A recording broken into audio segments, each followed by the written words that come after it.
So how many trees have been destroyed, cut today for cooking food? A huge amount, I believe. And a raw food diet can preserve the environment for sure. GM food is underrated. Those against GM food are opposed to scientific progress, according to my opinion. GM food supplies living food. It's alive. All fresh food we eat today is also GM. It has been genetically modified modified over centuries. So to be against genetically modified food is misunderstanding what it is. And I think all people who are against genetically modified food and are afraid of the consequences of eating those foods should not cook their food, because they destroy far more at a molecular level the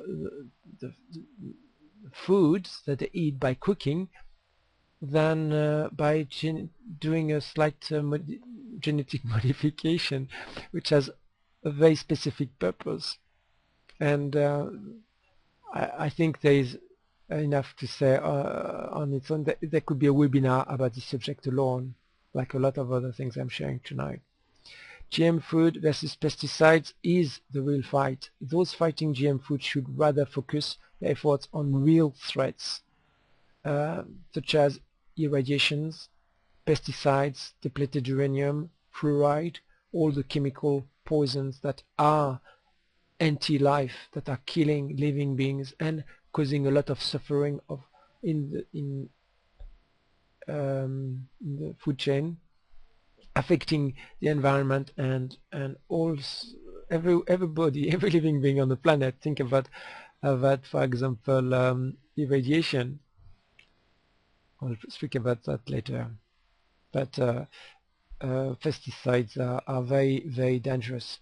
So also GM food can help tremendously stop hunger in the world. And if this was the only reason, it would be worthwhile thinking about supporting it. Because at the end of the day, it's better to have GM food than no food at all, than eating cardboard or dirt. And no, not only it is it is so much better than cooked food even. If it is eaten raw, it's perfect. Irradiation is a strong issue because it destroys completely the food. It kills the food. It destroys every molecule inside the food, and it is declared safe by the World Health Organization because its effects are considered similar to cooking. And for me, it is a disaster because it looks like it is raw. It appears to be raw, but it will not rot because it is not repairing itself. It is not aging like it should naturally. You have raw food, dead food that looks like the real thing, but they are completely dead, and also the taste is bad, and they often produce strong health effects for those who are sensitive to dead food, such as runny nose or side effects like that. But most importantly, we want to build our body with the right bricks, and definitely irradiated food is dangerous for your health, and its danger is totally underrated. Now, I won't have time to read it now because it's the end of the seminar in 1 minute. But if you go inside this book, it's not the end of the webinar, it's the end of my talk, but we'll have a period of question. During my period of question, I will let you ask questions if you want about either garlic or celery, or tomatoes, carrots. I'll let you choose one of those. Okay, you can write them down and you can ask me questions about that, and I'll share some wonders about them. Nuts. I have quite a lot of great information about nuts, like pecan nuts. So please remember all this, and you can choose one or two of those during questions times to speak about. Also, I can speak about the wonders in olive oil, which is fabulous when it is cold pressed. Now, what do we serve to our patients in the hospital? Cooked food, depleted in nutrients. This is a crime. I hope you are convinced. I hope you share this point. Don't want to convince anybody. Nanotechnology for me is the future of healthy food. Is the future of healthy food because at the molecular level we will know exactly that the food is totally adapted to our body. So we'll be able to design scientifically the best organically grown food with nanotechnology. Study nanotechnology, and this is the most promising science for stopping world hunger. Remember about the power of thoughts and stress. All what I told you today during this webinar, you know, it comes back to your thoughts.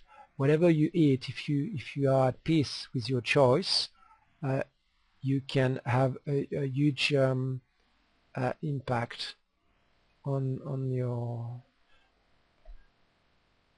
health. And the 7F project, this is the last slide just about, is a project about distributing health food, raw living food worldwide. It is one of my main projects and dreams, and I am going to organize a webinar specifically about that, probably in October, so stay tuned for more. Fantastic fresh food flows forever for everyone. Yeah, you can understand my motivation to create it after this webinar, I believe.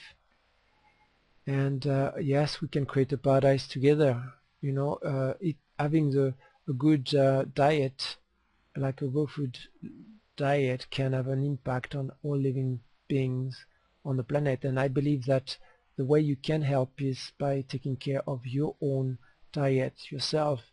And if you eat as much raw as possible, your health will be increased, and you'll be in a better position to help everybody around you. And if you feel better, think better, there is less crimes in the society, there is more pleasure, there is less drugs, less disease. The impact is amazing, you know. I think it's one of the keys to create a paradise on earth. Now it's your turn to ask questions. Give you the mic. Wow, well there you go. You see, we have solutions, and that is just a very big, simple one. Really, consider, can you imagine if tomorrow nobody decided to have another cooked meal on Earth? There would be an extraordinary change. Yes, we're not organized for it right now, but nanotechnology is coming. We're going to be creating foods that are going to be so healing and delicious and inventive and extraordinary, and so it's good to prepare the way for this new horizon that can solve lots of problems, even deforestation, and it's going to be a magical thing. Magical, and I say that from the point of consciousness. I don't mean mysticism, I mean consciousness here. And keep tuned with us at creatingaparadise.org, because you will see this fresh food for free for everyone will be put in place